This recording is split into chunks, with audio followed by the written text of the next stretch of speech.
man ak yow chéri metti ndax na may gisee nañuy gisee noonu la nga wutee man ak ñoom te boo ko defee dinaa ci dee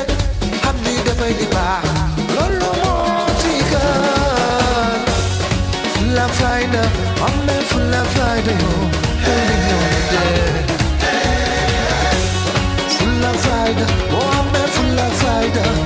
dafay ñëw ñu dee fulla fayda boo amee fulla fayda kenn ñoo lee man bëgg de mën a toog di la xalaat naan ñaar boo ñëwee di nga beeg naa la sukkal naa la raamal naa la defal li neex bébé lu la neex nu ma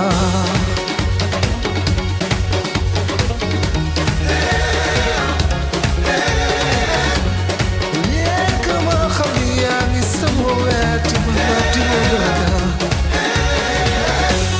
fulla fayda boo amee fulla fayda dafay ñëw ñu dee fulla fayda boo amee fulla fayda kenn ñoo lee man bëgg de mën a toog di la xalaat naan ñaar boo ñëwee di nga beeg naa la sukkal naa la raamal naa la defal li neex bébé lu la neex nu ma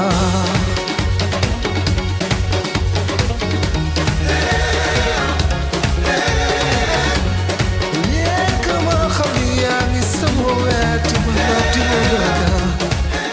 déficience au profit des opérateurs économiques et par ricochet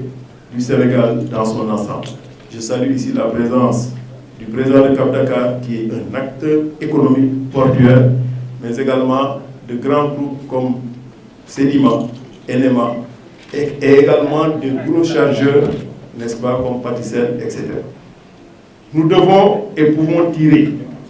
un meilleur profit des atouts de notre armement national. Si, en plus d'une information complète des acteurs et auxiliaires de transport, nous anticipons sur les mutations en cours. Il s'agira pour nous tous d'une matérialisation des missions originelles et des plus importantes du COSEC, à savoir l'assistance multiforme aux chargeurs,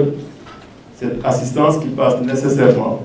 par la promotion de notre armateur, de notre armement national. Relever le défi d'un cabotage sous-régional de qualité, en parfaite synergie avec tous les acteurs du secteur maritime, en plus d'être un facteur d'intégration, est une contribution concrète à la construction du Sénégal, en émergence progressive que son Excellence, M. le Président Macky Sall, est en train de bâtir. Il est donc important, pour la réussite de ce challenge, que les infrastructures et services de transport et de réception portuaire soient au rendez-vous. Chers invités, nous aurons réussi notre mission si l'armement national transporte au niveau de nos côtes et dans la sous-région une bonne partie des produits comme le ciment, le blé, la farine, le sel, le fer à béton, l'oignon, les phosphates, les aliments de bétail, les minerais, le riz et pourquoi pas des conteneurs des grands armateurs amphithéniques vers certains ports africains. La pénétration progressive du marché sous-régional par COSAMA augure déjà de beaux jours pour le cabotage, que le COSEC accompagne et entend appuyer davantage. Appuyer le cabotage, c'est renforcer COSAMA en termes d'investissement, d'affrètement, d'assistance pour plus de complémentarité des métiers maritimes et d'exploitation de toutes les opportunités de chargement vers et à partir de nos côtes. Il faut reconnaître que le cabotage est encore peu développé en Afrique de l'Ouest, en dépit du potentiel considérable. Si nos économies tendent à générer beaucoup plus de relations commerciales avec l'Europe, l'Asie et les Amériques, c'est aussi dû essentiellement à la quasi-inexistence d'armement africain véritable, capable, par le principe de massification du transport, de nous faire gagner en termes de réduction drastique des coûts unitaires du produit transporté élément essentiel de compétitivité de nos économies. Oui, le transport maritime, par son gigantisme, réduit les coûts. Nous devons le savoir. Le principe de massification des transports fait que pour faire des économies d'échelle, il faut transporter par voie maritime. Hier, le président Mboup me disait tubaab yi ba ñuy conquérir ci géej gi la ñu jaar kon géej lu baax la. Juste pour dire un peu que c'est important quand même d'avoir cet armement national. Nous devons réussir ce challenge du cabotage pour être en phase avec l'immense marché de la CEDEAO, avec ses plus de 300 millions de consommateurs, mais surtout dans la perspective proche de la zone de libre-échange continentale à lancer en 2018. Nous sommes déjà à quelques jours de 2018.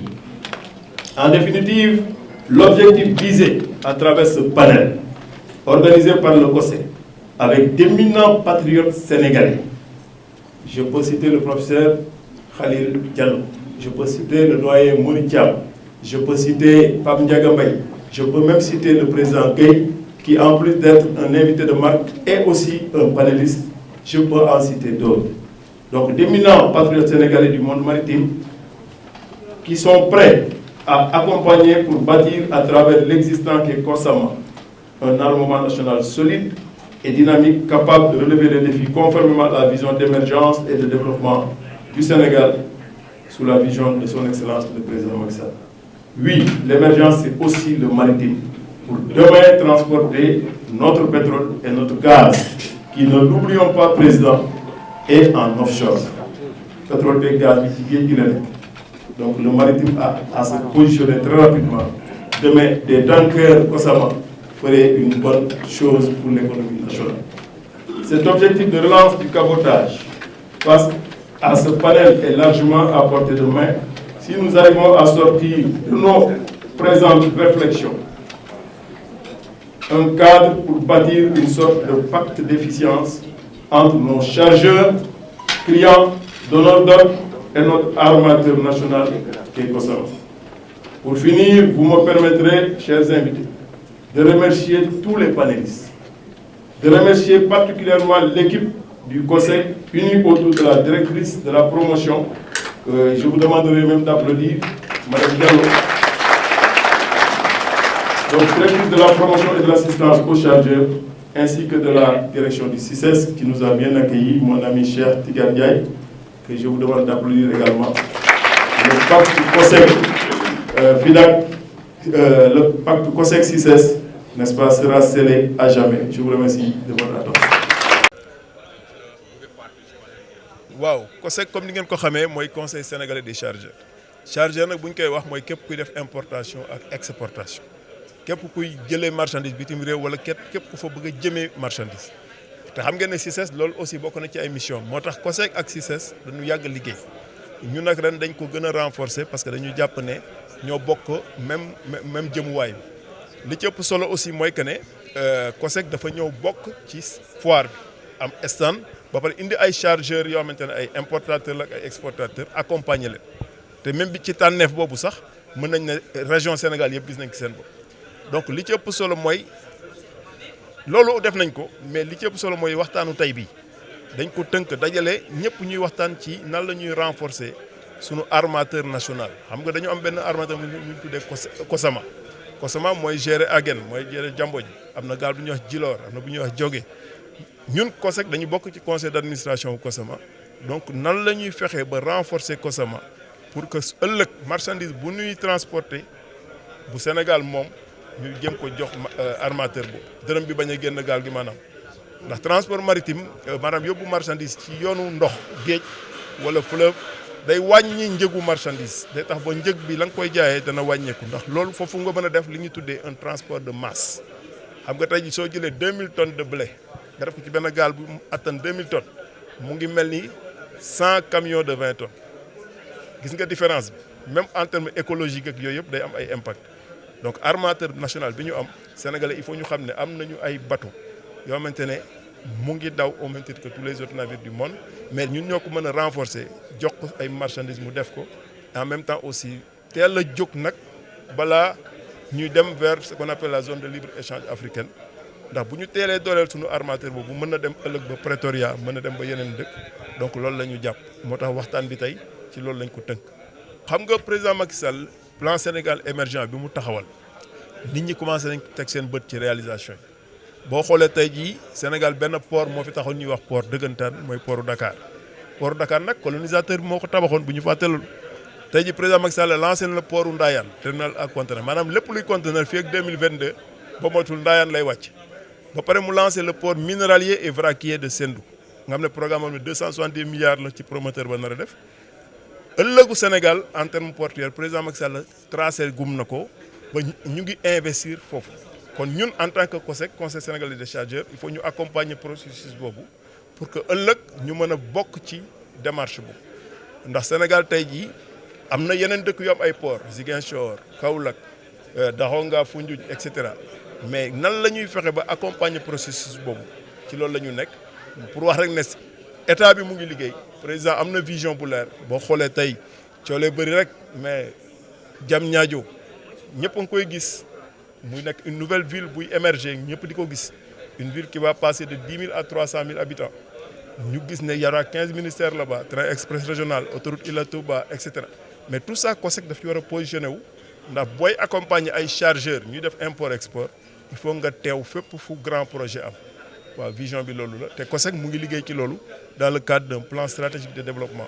boo xamante ne war nañ ko signer avec l'État pour dem après vers un contrat de performance pour suba COSEC lépp lu muy def ñu mën ko natt xayma ko en fonction de ce plan là.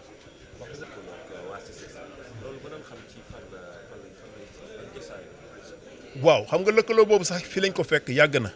ndax CICES dafa maanaam lépp luy commerce extérieur CICES ci lay liggéey. foire bi dafa nekk vitrine rek bu CICES di wane boppam mais CICES ci loolu lay liggéey COSEC aussi la muy liggéey soriwul loolu ndax boo nee maay conseil sénégalais des chargeurs maanaam képp kuy def import export man COSEC maa leen njaboote kon dafa naa ñooñu seen waxtaan war na yomb tey jii jàpp nañ ci foire bi comme ni ñu ko daan jàppee chaque année teew nañ ci foire bi bokk nañ ci foire bi indi nañu ay chargeurs ci foire bi ñu ñëw exposé mais partenariat bi dinañ ko gën a nas ndax jàpp nañ ne ñun ñëpp ñoo bokk même chapeau bi ñu tuddee plan Sénégal émergent ñoo bokk kilifa te lépp lu ñuy def wat gaal yëgoo dinañ gën a jàppalante ba nga xamante ne li ci ëpp solo rek mooy réew mi développé wu li ci ëpp solo mooy sénégalais yi liggéey ci secteur yooyu ñu yombalal leen lépp loolu daal moo ci ëpp solo te vraiment ñu ngi remercier aussi directeur général COSEC CICES ndax xam nañ ne suñu partenaire jërë ngeen jëf